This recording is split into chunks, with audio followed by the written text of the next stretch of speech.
I'd like to formally welcome everyone to today's Call Centre Helper webinar on tips for optimising workforce management. I'm delighted to be joined by WFM expert Dan Smitley. Dan, would you like to introduce yourself to everyone? Yeah, absolutely. So I am outside of Charleston, South Carolina. I've been in the contact center space for 20 years, 17 of those leading workforce management teams as an analyst, as a manager, as a director of workforce management analytics. Happy to share my experience, whether that's from outbound, inbound, or BPO or startups. I've kind of done it all. So happy to be here and share any advice I have. Amazing, lovely to have you with us, Dan. And also Graham Gabriel from NICE. Would you like to introduce yourself to everyone? Yeah, hi everyone. Yeah, I'm a solution consultant with NICE. I've got a similar background story to Dan. Worked in contact centres for I think it's 30 years now. Dan, you've got some catching up to do with the grey hair unless you're using a really good product because working in contact centres has an effect on you. But yeah, I've been an agent, team manager, head of planning for a contact centre, and then I spent the last sort of 15, 20 years working for different WFM vendors all around WFM and planning. Amazing. Well, lovely to have you with us too. And I'm Megan Jones, editor at Call Centre Helper, and I'm going to be your webinar host today. Just to let you know, if you'd like to join the conversation in the chat room today, you can do so by clicking on the chat icon at the bottom of the screen and joining the conversation. And a replay and slides of today's session will be available later on this afternoon on www.callcenterhelper.com/articles/recorded webinars. We'll also be giving out a gift card for the best tip today. So put #question and #tip into the chat room and we'll be coming to those shortly. And we've just got time for a poll. Let's launch that now.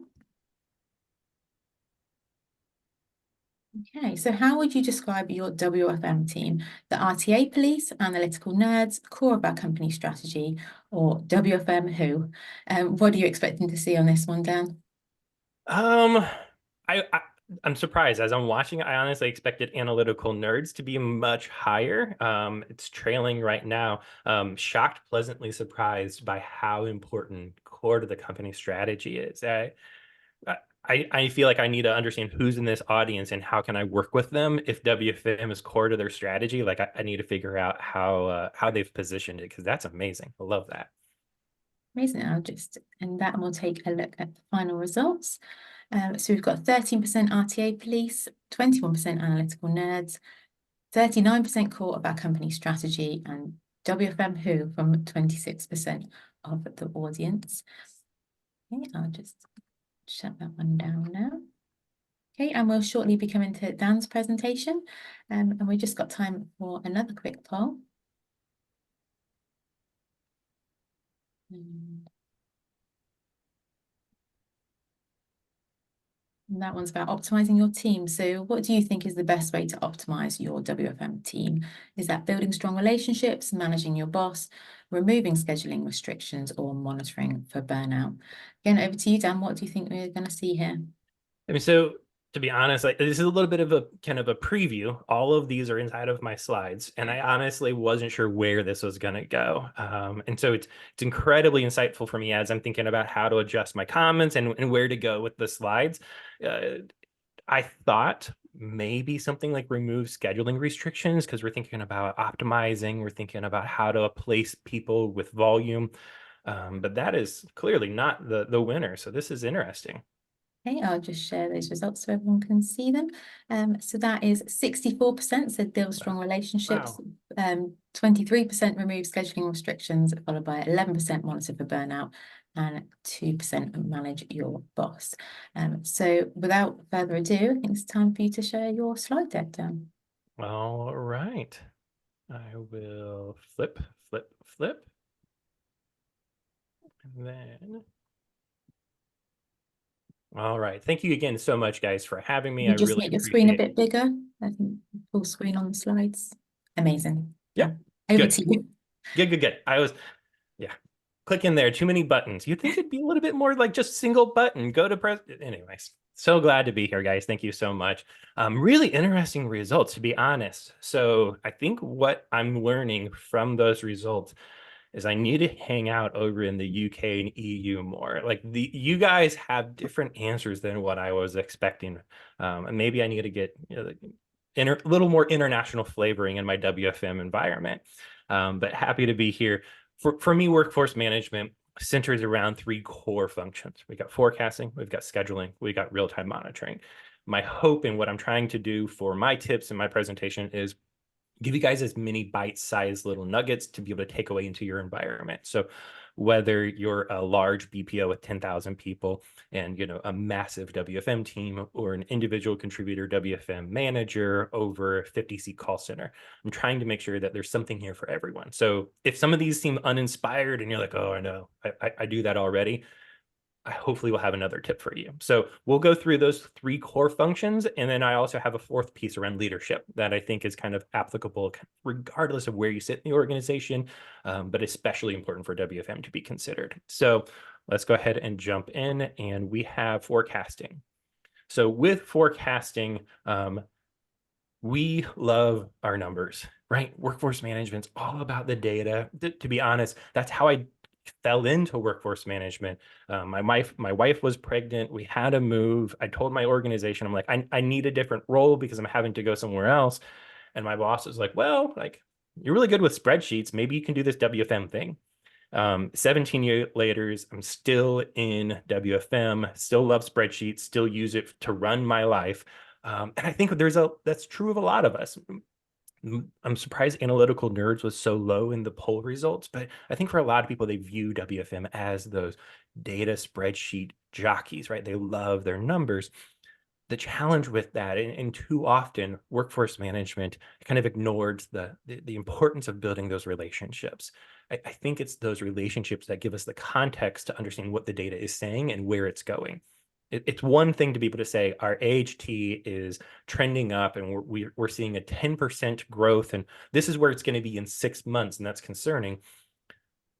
But there's a lack of accuracy when we aren't going to the agents to understand why. We're not going to our other support teams to understand why. We're trying to get the context, and that only happens when we have those relationships built. I think a great example of this is one of the roles I was in was at a cruise selling agency. And there was a lot of sales teams, and they actually were, back in the day, they were fulfilling gift cards, physical gift cards, right? So someone bought something, we would ship them out a gift card.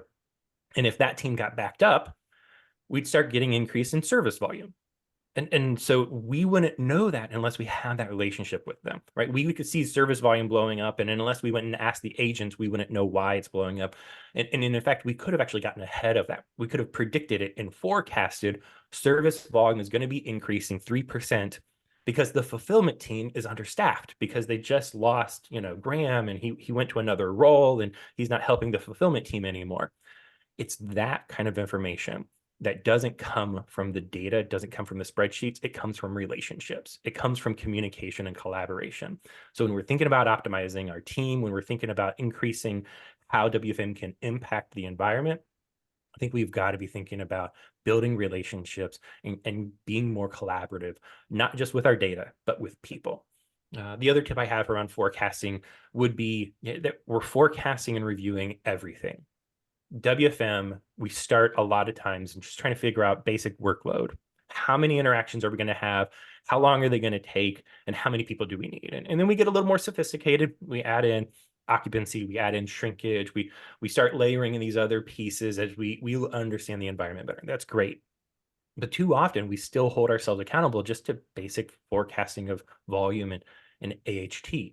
My suggestion is that if we're going to know and assume, say, occupancy and shrinkage are going to be impacting our bottom line number of people, then we need to be held accountable to it. That workforce management needs to be signing up for, these are the absenteeism that I'm expecting. This is the attrition. And I know WFM is going to balk at that. They're going to say, wait, we don't control those things. We don't impact those things. But here's my point. If you're willing to forecast for it and it's going to impact it, then put a little skin in the game, right? Kind of put yourself out there a little bit more and say, no, I think this is what's going to happen, and making sure that you're reviewing. So I think it's 10% shrinkage. And was it not? Why not? And it's looking to improve. So for me, ultimately, when it comes to forecasting, it's about expanding our purview and expanding our data points. It's more than just AHT and volume. It's more than just trying to figure out the spreadsheets. It's about building relationships and making sure that we are reviewing as much as possible. When it comes to scheduling, it's the kind of the natural output. We've created a forecast. We are now creating schedules. My tip is to leverage surveys. And maybe your mindset goes immediately to the HR survey, the engagement survey that happens annually. You're thinking about questions around compensation and benefits package, and does my boss support me, and do I feel tied to the company goals and values of the organization? I think that's amazing. I love those surveys. WFM needs to be sending out their own survey.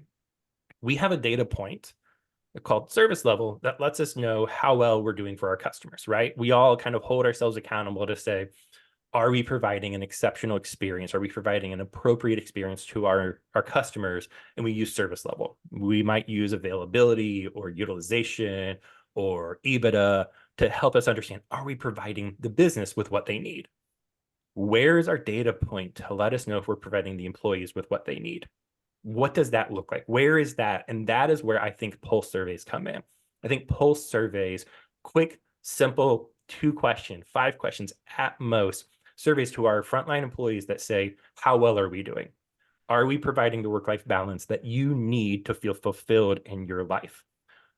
How well are we doing at interactions, right? Are we providing timely and accurate information when you reach out to the WFM team?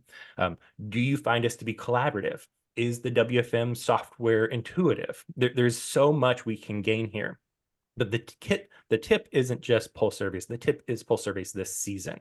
So here's the thing. I know some of my other peers that do pulse surveys, and they do them annually, and they're much larger surveys. And my challenge to them is, but what happens when you take that survey in March and the employees' needs are shifting in August, right? If you think about working parents, their needs and what they're expecting and how they can fulfill their lives changes with the sports season, right?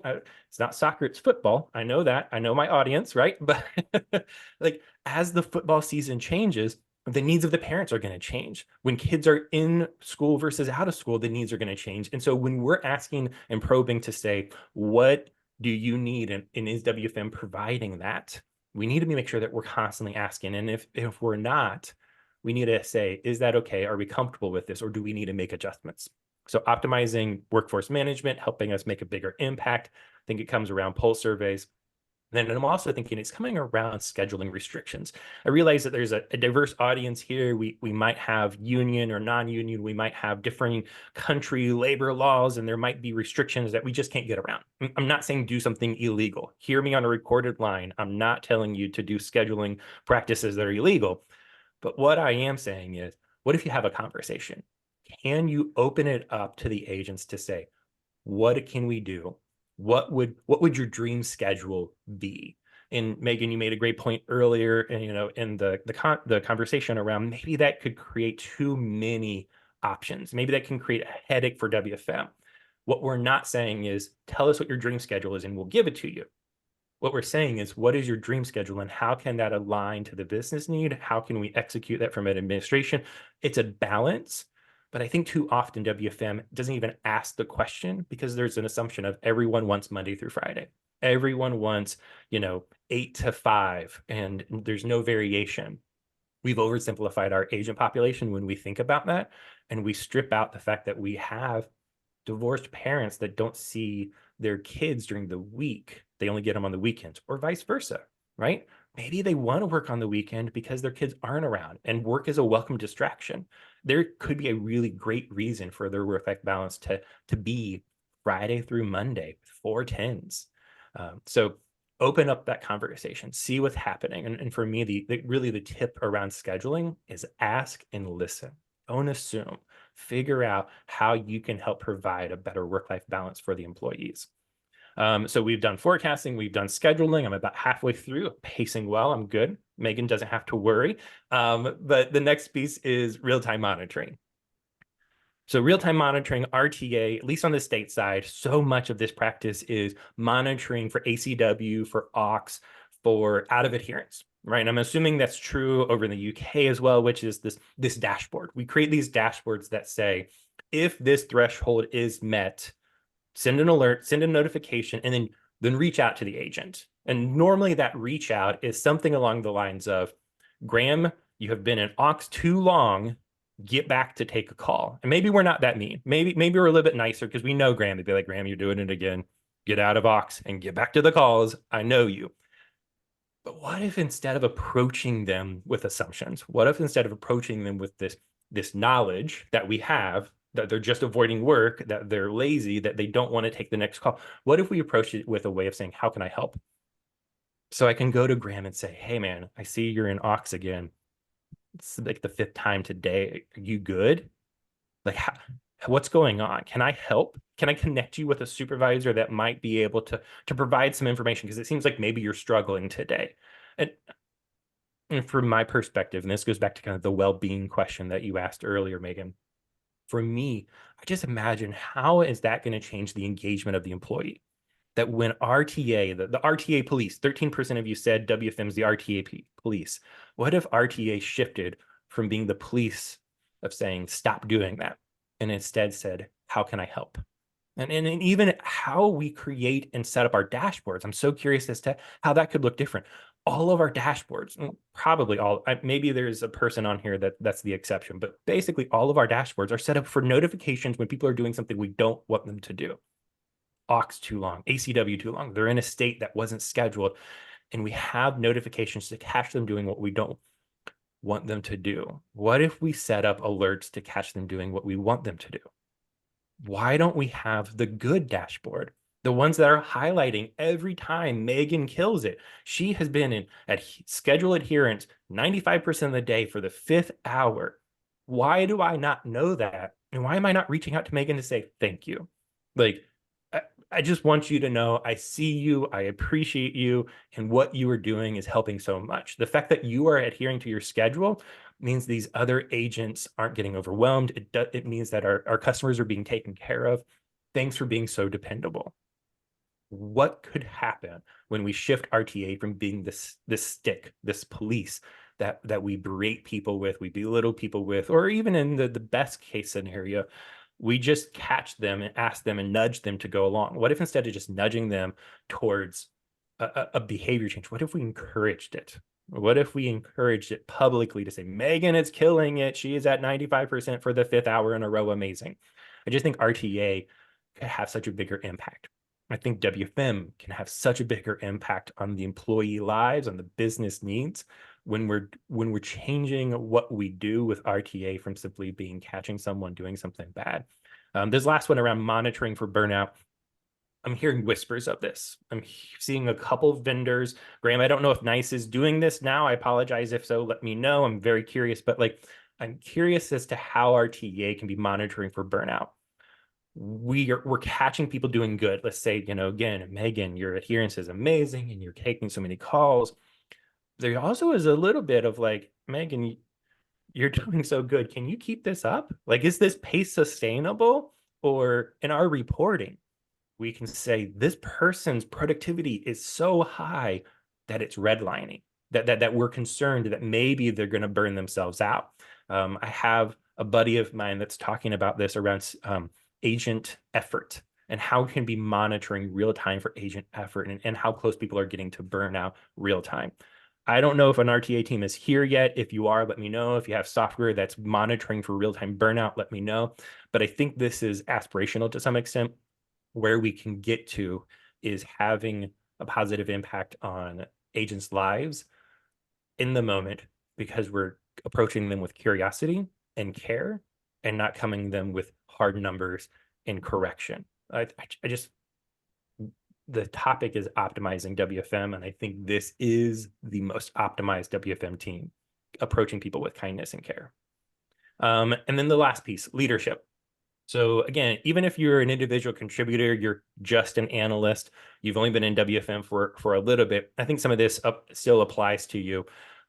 This one in particular applies to leaders leading WFM professionals. So it's not just developing your team for the current one, but for the next one.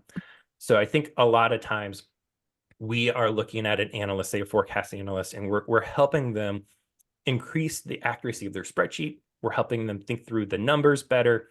And we're saying, how can I improve them as an analyst? That's a great conversation. Maybe you're even thinking about how can I position them to become a senior analyst, which is wonderful too.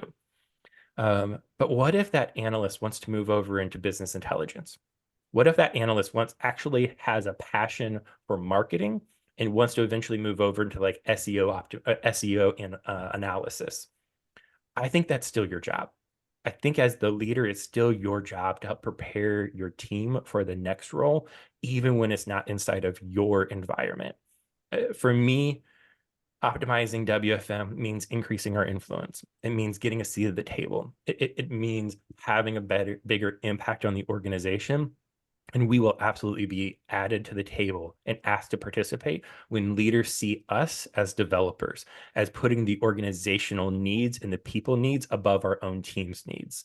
So when we can look to develop our team, not just to help improve the accuracy of our current environment, just our current job, but the organization and the employees, I think our ability to impact just skyrockets.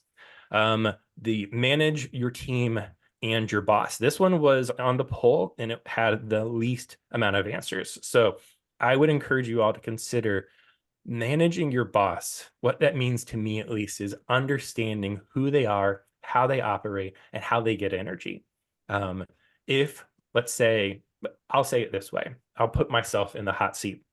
I was in a role for a while, and Thursdays were just bad days. I don't know why. I still don't understand, but just every Thursday I was in a bad mood. I just was grumpy, and I told my team, I'm like, just know Thursdays are bad days. Like, if you want something, don't ask me on Thursday. I don't know why. I'm trying to figure it out. I'm doing the introspection to figure out what's going on.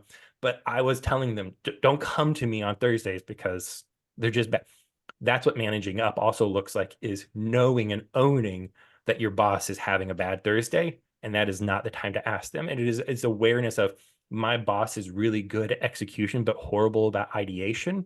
I'm going to help them ideate. I'm going to be the wanderer, the inventor. I'm going to fill in that gap for them. I think it's all too easy to say, my boss is an executor, so he's going to value execution, right? My boss is a wanderer, so she's going to value me wondering with her. And I think a lot of times it's actually the opposite, that when our boss has a weakness and we can play to that a weakness and help them out, they're going to appreciate us and ask us to elevate that much more.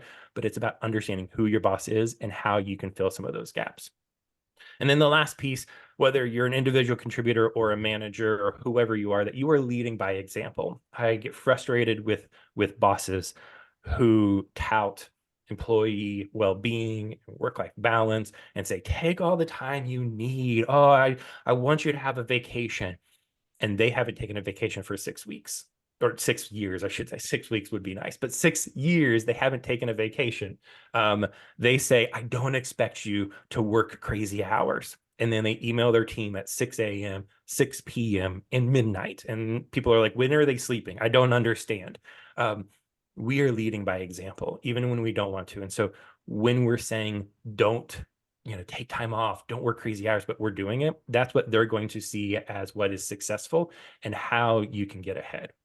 So for me, optimizing WFM looks like listening, it looks like curiosity, it looks like care. I think those are the pieces that help us elevate our game and improve the impact that we have.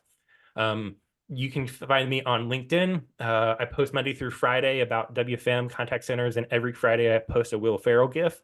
I was just creating those today. Why I do it, I still don't quite know. It's a year later and I'm still doing it, but it's fun. And I'd be happy to chat with you guys and let me know how I can help. If you got challenges around WFM, I'd love to talk to you. Thanks so much, guys. And thank you so much, Dan. I think some of the underlying themes for me are definitely, just the value of communication and talking to people in your team, your managers, and just the wider business. So thank you so much for that. I'm just going to go over to some tips and questions from the audience now. Okay. So we've had a question in from Dominic on burnout. Would you encourage the use of OX activations? If yes, why? Or if no, why not? Dan, do you want to take this one? Yeah, absolutely. So on burnout, so would I encourage the use of OX to catch a breath? Yes. If it is an intraday in the moment challenge, absolutely. If it is a habitual use of aux because I just get overwhelmed because it's too much. That's a supervisor coaching conversation. We need to train you better. We need to get you better tools. We need to help you feel comfortable going from transaction to transaction in a more efficient way. But if this is an exception, today you are just struggling. Yes, absolutely. Leverage the aux codes to be able to take a breath. But make sure that you're using the time wisely. Don't just take a micro break. Try to center yourself. Try to actually, and I think that's the key. If WFM is going to encourage people to use aux, use it intentionally and smart. Don't just give people an opportunity to just do whatever they want.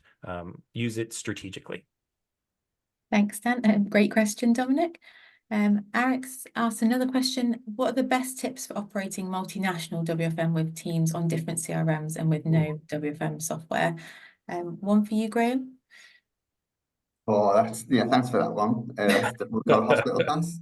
Or maybe just the response is don't do that and do something else instead. Well, seriously, and I'm going to do this from an agnostic perspective. It's incredibly difficult to do without WFM software. The key thing is we've sort of like got thresholds that we talk about internally. And I ran a contact center. We had 2 sites, both in the UK. I think we had 400 agents. At that point, it was getting hard to do without a WFM system. We had to.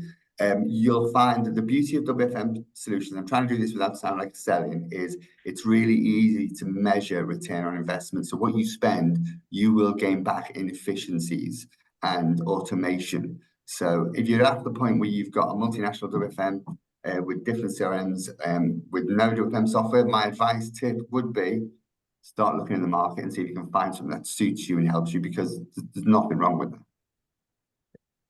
Amazing. Well, hopefully that helped, Eric. Okay, another question's come in from Robert. I'd be interested to know if the shifting trend towards remote work has changed the real-time role and how. A lot of the points so far were things an RTA 10 years ago would probably tell me they saw or got up and walked around to do. Dan, one for you? Yeah, it's interesting. So I think for me at least, WFM, yes, 10, 15 years ago, WFM was in the room watching the agents. I even before the pandemic and remote really took off, I think WFM started to shift out and was doing things from a dashboard. So I don't think that has shifted. I think the change for me with RTA and remote is an ability to pull people in.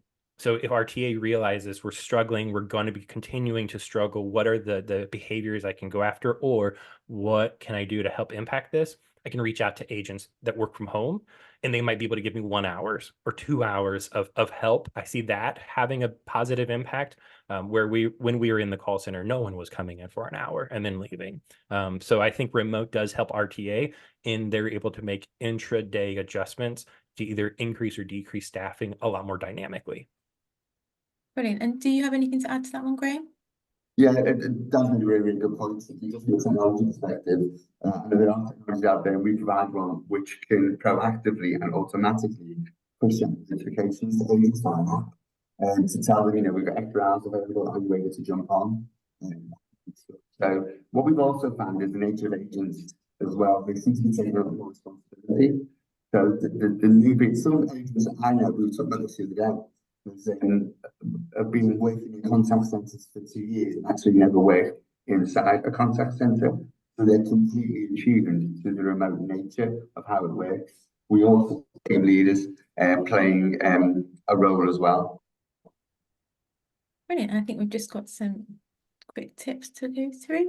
One is from Adrian saying our resource planning mindset needs to recognise that planning is all about preparation rather than prediction. If you obsess over prediction, you'll be wrong, almost guaranteed. But if you use your plans and insight to tell compelling stories to prepare for multiple scenarios, you will get far more satisfaction, have much greater influence, and build better relationships with senior leaders. And that comes back to some of your points earlier, Dan. Tip in from Keith says, stop leading with data. Decisions are not made through data alone. It needs interpreting and humanizing. If you don't agree, just look at who makes the decisions. It's not a machine, it's a person. I think we've just got time for one more. And this one says, listening to your frontline teams and their needs is great and a must so we can cater for their needs, but there has to be a balance with business needs and the hard parts for operations on the front line to buy into the business needs. This is why relationship building is crucial. WFM and RTA will always be categorized as the bad guys in the company, as the RTA police, but once the frontline understand that we're here to help and make their life more balanced, then they will start to buy into what we do. I think, Dan, that comes back to your point about communication earlier. Mhm. Mhm. Okay, and we'll shortly be coming to Graham's presentation, but we've just got time for another quick poll. Everyone should be able to see that now. What channels are you planning for today? Is that voice, chat, social, email, or back office? Graham, what are you expecting to see here? I'm hoping to see a blend with it seems to be happening. We're seeing quite a bit on the socials quite high, which is good. Back office, I'm really pleased to see people having a go at back office as well from a planning perspective. So this is really good, actually. I'll just share those results. Okay, yeah, so a blend, as you were saying, so 81% have said voice, 54% have said chat, 21% have said social, 56% email, and 37% back office. So without further ado, over to you, Graham, for your presentation. Would you like to share your screen? Yeah. Tell me when you can see that. Yep, that's come up. Over to you. Okay, right. So I know a couple of people have said about the sound. I'll do my best to get close to the microphone, but I'm a little bit traumatized. I had my PTSD triggered after Dan's been having a pop at me over my orcs and saying how great Megan is from her perspective. But I'll do my best to carry on, even though I'm a bit triggered. Okay. So the poll was interesting. So talking about the poll, one of the tips that I would give all of the people on here is to start thinking about embracing digital. I love an analogy, and a friend of mine was talking about the fact that customers now are using different channels. In the old days, it used to be that, voice was the way that we talked to our customers. We would control when we were open and when we were closed. Customers now use their mobile phones for absolutely everything. So the term omni-channel is really, really key. My youngest daughter is at university in Bristol, and she messaged me yesterday to tell me she's just cleared 10,000 emails out of her inbox as well. So that was actually giving me real anxiety. So our customers are wanting to use different channels to communicate with us because they're doing it in their personal life. So they're going to want to do that when they engage with any kind of organization as well. The poll we did was to really hopefully we've had a bit of reflection on this as well. We're seeing lots of organizations now that are already starting to switch and starting to offer up more channels to their customers, or if they're not doing it, they're thinking about doing it. There will always be a role for voice, and we'll talk about that in a minute. But just anecdotally, over the last year or so, my role is in pre-sales. I've been involved in 2 deals that were basically all digital, no voice at all. And that's the first time that's happened to me, having worked within contact center pre-sales environments as well. So the nature of the communication channels our customers are using is going to have a direct impact on what we need to do from a data perspective. So this is the old paradigm. So typically, forecasts are based on work item is completed. Okay, and that's typically a lot of the old ACDs. Basically, we know when a contact finishes, then we know what the AHT is. We can actually post it. Work items assumed to be synchronous, so can only do one at a time. This is typical of voice. AHT is shorter than the planning interval because before the rise of self-serve and bots and stuff like that, consumers would actually ring us for everything. My first role in the call center was for a frequent flyer program. 60% of my contacts and calls that I took every day were, can you tell me what my balance is? All of that now has been shifted out of the contact center. So things are changing. So now it's no longer just immediate response contacts. So we've got delayed responses. That's the nature of maybe WhatsApp and social AHTs are getting longer as well. That's one of the key things we need to be aware of as well. And that has a profound impact on the way that we collect data as well. And then I'm going to mention the C word as well. Concurrency. Agents now can do more than one piece of work at the same time, particularly in chat and social. And I know from my perspective, my preferred method of communication with an organization at the moment, once I've been through the bot experience, is to go via chat. It's just more convenient. I can sit and do work. But from a planning perspective, this is going to have an impact. So here's an example. So we've got a contact or a call here that arrives at 9:10 and it completes at 9:40. Now, in the old world, we can register when the contact was received. You see that comes in the 9 o'clock interval. But then because it doesn't finish till 9:40, we don't know what the AHT is. So then what most ACDs have historically been doing is posting the handle time in the interval that the contact actually finished. So then when I'm looking at it from a history point of view and I want to do my forecasting, it's going to skew. It's telling me that the history suggests here that I need people at 9:30 and not necessarily at 9 o'clock. So here at NICE, we've introduced something called TTI, which stands for True to Interval Analytics. And it's a concept that we're trying to push out and get more ACD vendors involved in this, where what we want to see is actual handle time being posted in the interval that it actually happened. So you can see in this example, if we compare it with what we were just looking at, we can now see handle time posted in every single interval. So this means from a history perspective, I'm going to have a better representation of how a contact historically has been handled. And therefore, that's hopefully going to drive me from a forecasting perspective. We've done a little bit of analysis on this, and this is comparing historical, but both a when a contact ends view and the TTI view as well. And you can see that when the contact ends, you get a more spiky profile, but then from a TTI perspective, we just get much smoother, which is probably a bit more realistic. So from a data perspective, the nature of the switch to digital is going to change the kind of data that we use, and therefore we need to understand that. We'll talk a little bit more about data in just a moment.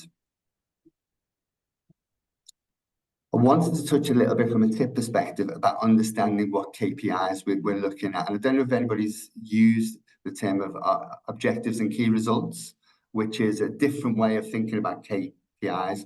And there's two types of KPIs. There's the ones that you want to manage, and there's also diagnostic, which may be the ones that you want to monitor. This is a mission statement, a corporate strategy, I think, for ASOS. I went on their website, had a look, and they want to become the world's #1 destination for fashion-loving 20-somethings. Obviously, that's not me. But what are you able to do with that strategy then is to maybe think, okay, what kind of objectives and key results we want to look at? We want to raise brand awareness, and we want to deliver value for money. So then what that means, then we can distill that down to exactly what potentially that might mean from a KPI perspective. So now we can get to the nub of what we really need to look at in the contact center. Sometimes we measure KPIs just because the data is available to us. It's not necessarily going to add value to what we're actually trying to do. So it's important to think about any KPIs you're measuring, make sure they're adding value. What organization I worked in, if we couldn't draw a line from a KPI direct to customer experience, we were told not to measure it, which I thought was quite refreshing. We've seen other customers as well that I've worked with ditching a lot of the service level metrics and looking at more at customer outcomes and stuff like that as well. So it is changing.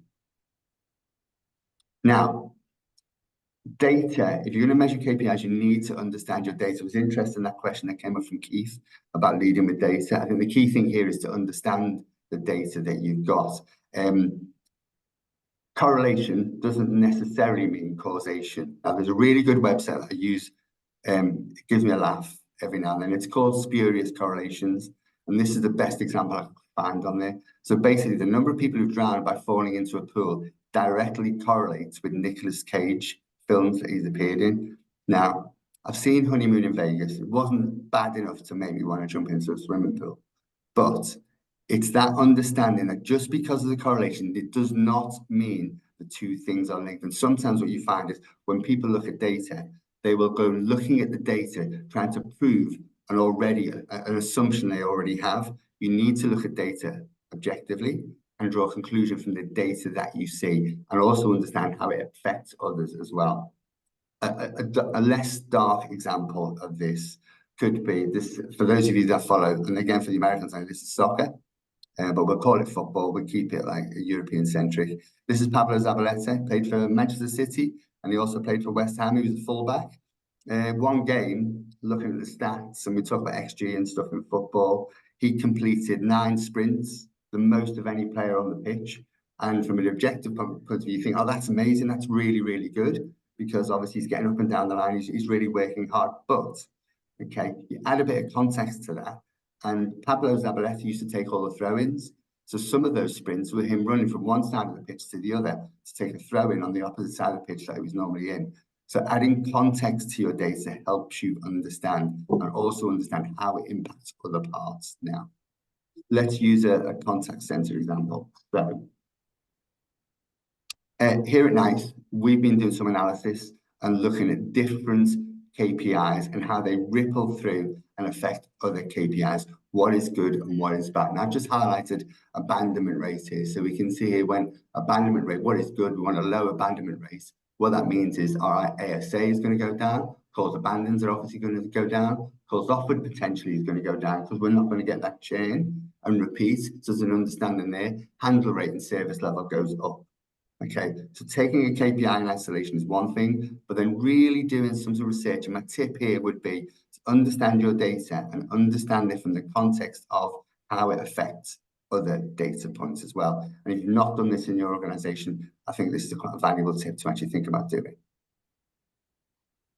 Okay, we'll just got another example there of some of the other data. And we're going to share these slides with you, so you'll be able to, hopefully this kind of thing will give you a bit of a kickstart on that. Let's just come back to the OKR piece, and let's just link it back to what we do in planning. And what an exercise that I think I did when I was in the contact center. So our departmental strategy was, let's become the best workforce management function we can be. That was what we wanted to do. So what do we need to do that? We need to increase employee engagement. And Dan started off talking about the fact that, you know, wellness and well-being is really, really important. We can influence that in WFM. But what we've also got to do is deliver the value for money. So from that perspective, then, what are the KPIs that we need to be measuring? We need to be measuring ESAT, so employee satisfaction scores. We need to manage occupancy. So maybe we're not using org so much to get breaks between contact. We can deliver appropriate occupancy, increase schedule efficiency. Let's keep the line tight, the net staff in line, and forecast accuracy, understanding forecast accuracy. And again, from a perspective here, we've put in just an example of 5%. Let's measure it at interval level, not just at a daily level as well. Okay. Just leaning into that employee engagement piece, many organizations will do this, which is, you know, understanding customer journey mapping. One of the things we would advocate, and we've seen some of our customers, is sort of flip that a little bit and basically think about employee journey mapping and look at what an employee's life cycle is within the organization. So this is a typical one of what one might look like. And we can see here, we recruit agents, we onboard them, engage them. I would argue WFM has the greatest role we can play in it, because you think from a recruitment perspective, we want to recruit people onto working patterns where we need them. Part of the onboarding, we need to schedule that in. We need to do the old nursery bit, you know, where they do a bit on the phones in the morning, they go back into the classroom. That's all driven by us from a scheduling perspective and from a shrinkage perspective. Engage and develop. Engagement as in let's help give them the shifts that they need, and also develop, so it's all the coaching stuff that people do. So hopefully we can not necessarily manage people out of the organization, but give them a fairly a career within contact centers. And I remember hearing one thing where the contact center was deemed to be the new university, where you could take people straight out of college, develop them. I started on the phone with a guy who we did 2 years on the phone together. He ended up being an HR director at British Airways and the airline group there, and we both started on the phones together. He's obviously made more of a success in his career than I have. Let's talk about preferences and choice. And again, this feeds back to Dan about these pulse surveys. Don't assume we know what people want. And I really hope this is true. Okay, so just some Netflix makes those suggestions for you. Trust me, if you haven't seen either of these films, I would suggest don't look up The Human Centipede. And the two are not linked in any way, shape, or form. But sometimes we may assume one thing and assume that's what we should offer to agents. So from a choice perspective, And there's a mantra about let's offer choice to agents, offer choice to agents. But one of the things we've got to be aware of, sometimes you can offer too much choice. How many of us have sat in front of the telly with Netflix or the Disney Channel, flicking through loads of what should I watch tonight? What should I watch tonight? And then you're an hour in and you still haven't chosen anything to watch. So sometimes what you've got to be aware of is those choices that they're far too much and you don't need them. So one of the things that we've seen from one customer is to start to do this, which is break down the choices that we offer agents and maybe productize them. So maybe we can build different patterns and group them in a certain way. So reduce the number of things that people can choose from, because sometimes it can be far too overwhelming. And again, going back to Dan's point, also about the pulse surveys, it's okay for people to switch between different ones as circumstances change. So just on that, we should offer choice. It is important. Don't offer too many. Customize by group if you can from a scheduling point of view. This is going to drive employee engagement, and review regularly as well is something else that we should be doing. Final slide. I tried to be really prescriptive here. So I had a look at the summary of what was this webinar was to be about. So these are the things. So what's the best contact centers are doing with their workforce management strategy? Well, it's basically increasing channel options. It was great to see a lot of you planning for back office. There's some research that says 20% of contacts coming into the contact center are driven by back office inefficiency. So we can really help with that. How the latest technology can help. TTI analytics, a lot of the WFM tools now allow you to build in and fold in concurrency to help you support you on your digital journey rather than you have to do that in Excel. Quick wins for instant results, just really understand your data, understand the interrelationship between data elements. And finally, just new ways to engage your agents so everyone wins. Just widen the options, but keep them contextual. It'll help us in planning because it means we haven't got to manage too many, but it also means employees will feel a little bit more, it'll be easier for them to choose and select the one they want. Thank you. Thank you so much, Graham. I particularly like the idea of the branding the choices around lifestyles as a way of simplifying what the contact centre offers. We've just got time for another quick poll. Everyone should be able to see that now. Would you like a demonstration of the NICE solution? And Graham, while everyone's answering that, do you want to give a bit of an overview of what they expect from a NICE demo? Yeah, what we try and do, because all the people that do demos here, we're all ex-contact centre, usually planning as well. We'd like to do it, we'll try and do a little bit of discovery with you, have a chat with you, only about 30 minutes, you tell us what your challenges are. So then when we come to do a demo, what we'll do, we'll try and tailor it and address the things that you want to see. The problem is, the challenge is there's so much broad capability in the WFM solution. We really want to come out of the back of a demo with you having seen what you wanted to see, not necessarily what we want to show you. Brilliant. Okay, I'll just end that, and we've got time for some more tips and questions from the audience. Okay, so I've had a question in from Dominic who said, in onboarding, what if the people and culture department leaves out the role of WFM after giving staffing requirements?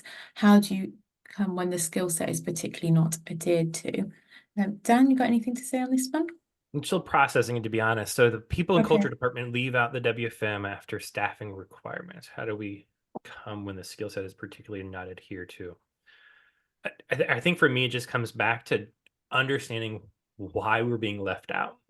Too often WFM is left out of different conversations, and we need to kind of be self-reflective.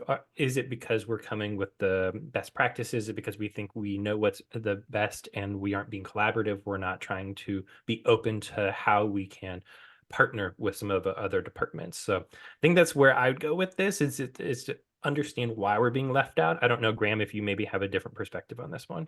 Yeah, I think it's up to us in planning to not force maybe the wrong word, but certainly make sure the business knows. When I was in the contact center, we were involved in the onboarding, but also we managed to get involved in the recruitment process. We used to do recruitment days where people would come in, and as part of the recruitment day, we would talk to them about what it was like to be an agent, and also even offer up the kind of shifts we needed to cover. So that when people did join, they joined on the shifts that we needed and they were fully aware. Because before we did that, 2 weeks in, we'd have an agent come to us and say, can I change my hours? After we recruited them to a pattern that we needed them on, they weren't aware of what the pattern would look like. So it's up to us to reach out to the rest of the business to make sure we're involved in these processes. Amazing. Well, some great things to consider there. Hopefully that helped, Dominic. Question in from Robert, who said, having spent a lot of time on LinkedIn recently, are there any examples of companies managing social customer service well? The vast majority of what I see is a company giving someone a link to go to rather than actually engaging. Sam, did you want to have a go at this one first? Yeah. So one company I always look to for customer service that just at an exceptional level is Chewy. So in the States, there's a, food, basically it's a pet food organization. They do it all online, CHEWY, and they provide an amazing online and offline experience. They will send flowers to you if your pet passes away. I get birthday cards for my pets every year. So it's offline, it's not digital, but I've seen them interacting online as well. So people will post pictures about the flowers that were sent, and they will comment on there saying, sorry, so your pet has passed, we're mourning with you or whatever. So I would definitely check out Chewy. They are fantastic. Amazing. And Graham, have you seen any other examples? Yeah, I mean, just from a technology perspective, we've got lots of technologies that support agents when they're dealing. From a social perspective, you've got real-time sentiment analysis, so you can get agents being told how they're doing. A real example: this was an online retailer. They engaged their customers by, when you've bought a product, you bought something, send a picture to us. They would say, send us a picture, and they were really, really clever because you buy a top. You'd send in a picture to who you'd bought it off, and they'd respond with, that looks great. We've got some shoes here that match that. So engaging, but also driving sales, which is quite clever. Amazing. And we've also had some comments in from the chat room that apparently Chewy is very considerate, and Andrea's saying she even got a painting of her dog from them. So that sounds like they're doing a lot of great stuff there. Okay. And we've had another question in. It's in a 24-hour call centre, what is the best way to organise shift types to reduce representative hours and meet the company's KPIs? And Graham, this one for you?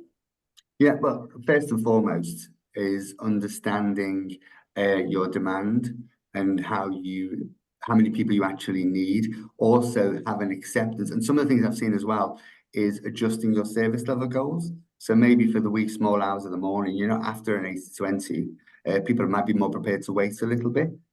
But that will have a knock-on effect on occupancy if you're going to change that as well. So it's just understanding. This goes back to what we were talking about, understanding those KPIs, and also maybe allow people to preference.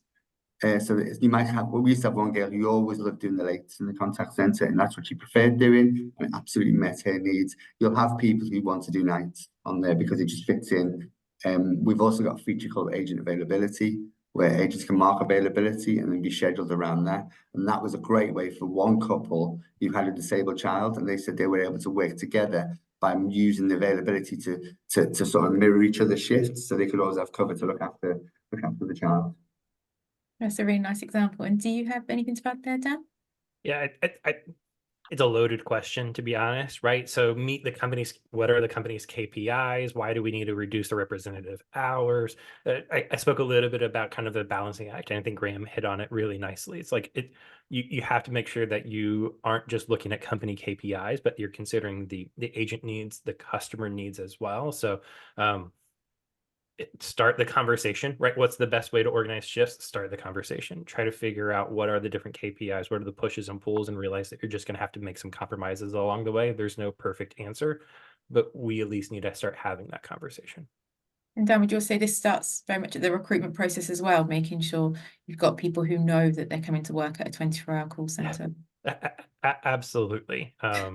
It's going to be a challenge. And also that we provide you some flexibility, but if you're getting hired in at third shift, you're probably going to stay at third shift for a while. I've seen all too often be like, oh, I took the role hoping I could get to day shift. We need to do a better job of setting those expectations up front of like, you're on third shift and it's going to be a while. Okay. Moving on. Had another question in saying, would the agent be able to see much a percentage they have adhered to their schedule without asking the team leaders to run a report? I think that's one for you, Graham. Yeah, so there's a number of different ways you can look at adherence. There's obviously the adherence can be exposed to team managers or the real-time team where they monitor it and they can tell you. UWFM solutions, that team will also allow agents to have that metric reported to them. I know we've got an app we're just about to launch some features which allow agents to see how they're going with adherence to their schedule, as the day goes on, almost real time as well. So it's exposing that KPI to an agent, instead of just leaving it to team leaders, because I think it's important. If you can't see what your KPI is, and you can't really control it. Thank you for sharing that insight, and hopefully that helped. Another question's coming from Jordan. How do you provide that level of choice or freedom with smaller FTE numbers? And one for you, Dan? Yeah, it's hard. I think Jordan's spot on, right? The underlining assumption here is like, but I'm so restricted. I don't have enough people to provide them with the flexibility. I still think you ask, you still compromise. And the reality is that there's probably not a perfect bell curve of volume. And I think with the smaller people, we try to just basically make the assumption of simpler is easier. But it's really possible, especially in a remote environment. We talked about that a little bit before. Maybe that looks like it's instead of a 9 to 5, it's a 9 to 7 schedule with a 2-hour lunch in the middle. And that might be the flexibility we can afford them, that they just want 2 hours to be able to get to the grocery store and back, to be able to get to the doctor's office and back. And that's what flexibility looks like. Doesn't mean that we have to have all these varying start times. It doesn't mean that we have to have all sorts of micro shifts and split shifts. But I think we can make small adjustments like that might be able to provide some sense of freedom. And maybe it's just a one-time thing. Maybe we have an ability to say, I can't give you that schedule every single day, but when you have a doctor's appointment, let's have that conversation. And I can probably give you a 2-hour lunch that day to be able to get there and come back. So for me, it's, yes, there's a restriction here. It's incredibly hard. Still worth a conversation because we might be able to do things every once in a while. And I think that's still a win for the agents.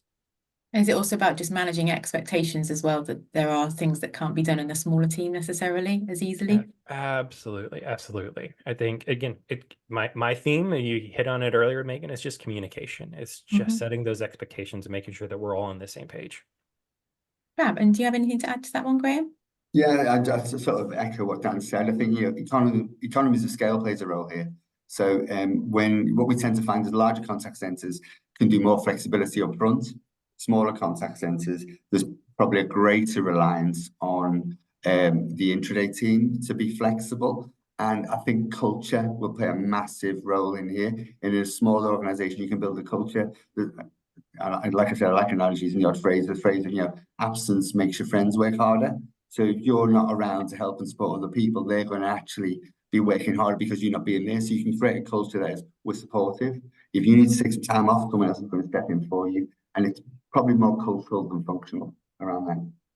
Fantastic. Thank you for sharing that. I think we've just got time for 2 more tips. So this one's coming on managing your boss.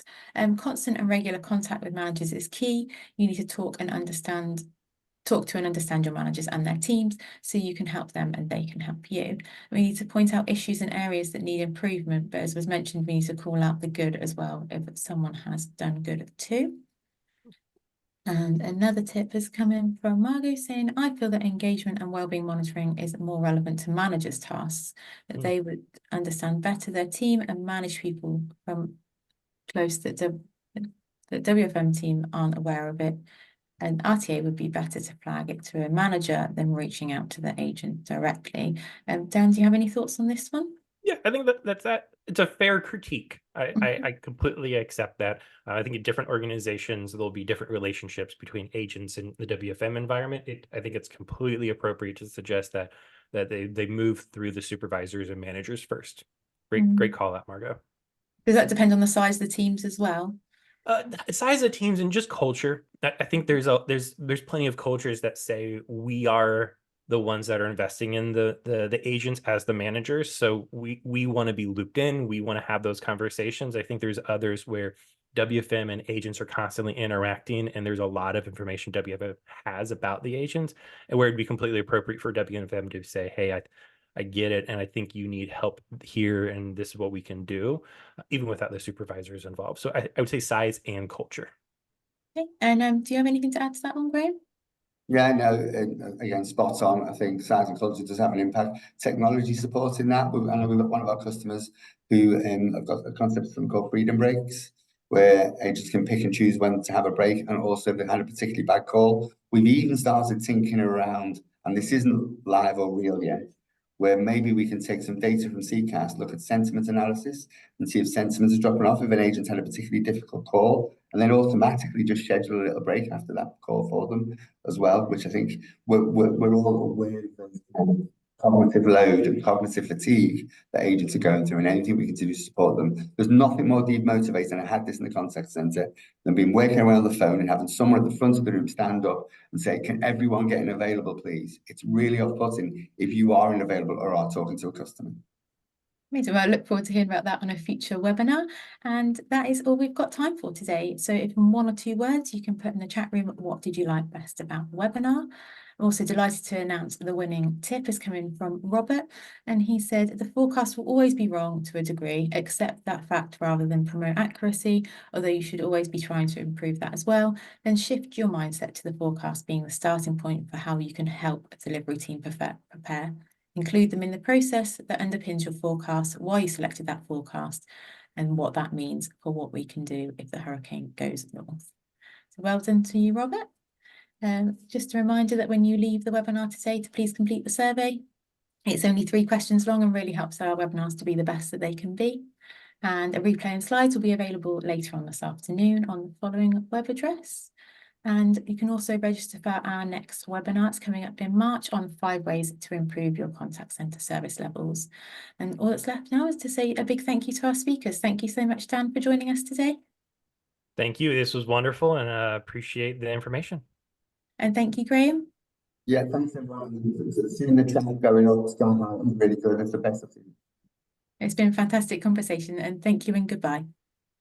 Thank you.